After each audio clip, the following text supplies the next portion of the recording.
আমাদের চারিপাশের বহু মানুষের একাকিত্ব ভোলাতে আবারও বড় পর্দায় আসছে সৃজিত মুখোপাধ্যায়ের সেই অদ্ভুত এক সোসাইটির গল্প। আর এই কথা প্রকাশ্যে আসতেই রীতিমতো সাড়া পড়ে গিয়েছে চারিদিকে। তবে এবারে ছবির নাম কিল বিল সোসাইটি।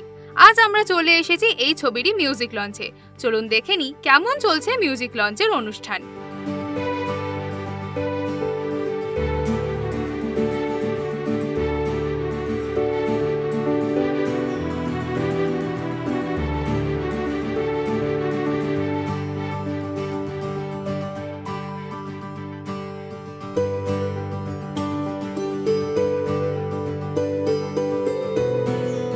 হেমলক অবভিয়াসলি হেমলকের গান এখন কাল্ট।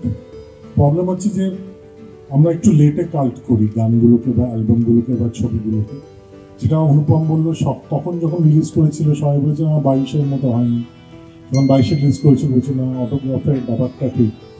তো আমি বলবো যে কিল বিলের গান নিয়ে আমরা এখন ডেফিনেটলি আলোচনা করব, কিন্তু আমরা একবার 10 বছর পরেও আলোচনা করবো, তখন উইল সি কিল বিলের গান কোথায় আছে। এবং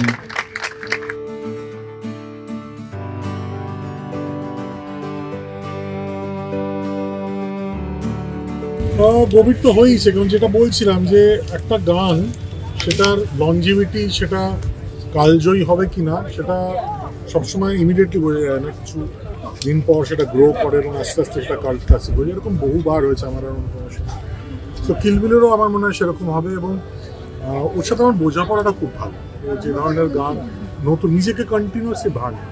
এই যে ভালোবেসে বাসনা, এত কমপ্লিকেটেড একটা তাল, সেই তালে একটা গান বাজছে মেইন স্ট্রিম একটা বাংলা ছবিতে, কিংবা জ্যাজের সুরটা অন্যরকম, তালটা। তো এই যে নানাবিধ এক্সপেরিমেন্ট করে যাবো, এটা খুব করে, which is Y is Anupam. Continuously নতুনদের সাথে কাজ না করলে কোথাও একটা সিনেমার বয়স হয়ে যায়, সঙ্গীতের বয়স হয়ে যায়। এবং এই নতুনটা হলো ব্লাড ট্রান্সফিউশনের মতো। আনন্দ করার যেমনি ব্লাড ট্রান্সফিউশন লাগে, যেটা আমরা হেমলকে দেখেছি, কিল বিল বা হেমলক সোসাইটির সঙ্গীতে সেই ব্লাড ট্রান্সফিউশনটা আমরা তখনও এনেছিলাম, এখনও আছি। তাই কন্টিনিউয়াসলি নতুনদের সাথে কাজ করা।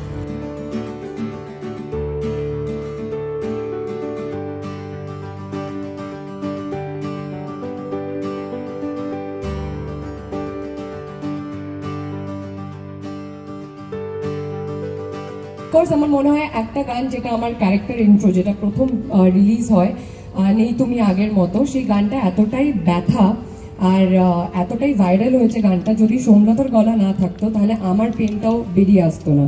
সো আই থিঙ্ক এটা দুজনেরই কেমিস্ট্রি। যখন সুজিতদা বলতো খুব ভালো হয়েছে, ওটার যে একটা ফিলিং সেটা না, মানে এটা বলে বোঝানো যায় না। বাট তোমরা দেখবে ডেফিনেটলি সিনেমাটা এবং আমাদের কাজ কেমন লাগলো বলবে।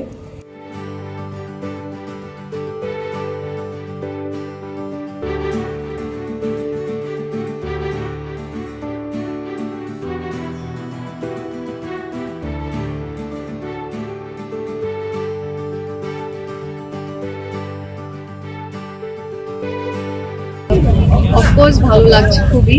এক তো ভেন্যুটা এত ইন্টারেস্টিং, এত সুন্দর, তার উপর আজকে অনুপমের জন্মদিন এবং কিল বিল সোসাইটির মিউজিক লঞ্চ, সব একসঙ্গে করে আজকে দিনটা ডেফিনেটলি খুব ভালো লাগছে এখানে এসে। এবং আমার গাওয়া গানের এত প্রশংসা পাচ্ছি চারিদিকে, সেটা তো অবশ্যই আরও ভালো লাগার ব্যাপার। তো overall had a great day. স্ক্র্যাচটা পাচ্ছি, অনুপম আগে একটাই কথা বলেছিল রেকর্ডিং এর আগে, যে মনে যত দুঃখ আছে সব দুঃখের ভীষণ দুঃখ পেয়ে গাই। এইটাই আমার কাছে ব্রিফ ছিল, যে মনে যত কষ্ট আছে সেটা দিয়ে, এবং সিচুয়েশন যেটা অফকোর্স সেটা আমাকে সৃজির রেকর্ডিং এর দিন আমাকে বলেছে, বা সেই সিচুয়েশনটা ডেফিনেটলি আমি এখন বলবো না কোন সময়টায় আসছে আমার এই গানটা, but that's a very very intricate part, মানে ক্রুশাল একটা জায়গা, সেটুকু আমি বলবো। সো ইয়া, হোপফুলি আমার সমস্ত দুঃখটা গানের মাধ্যমে বার করতে পেরেছি।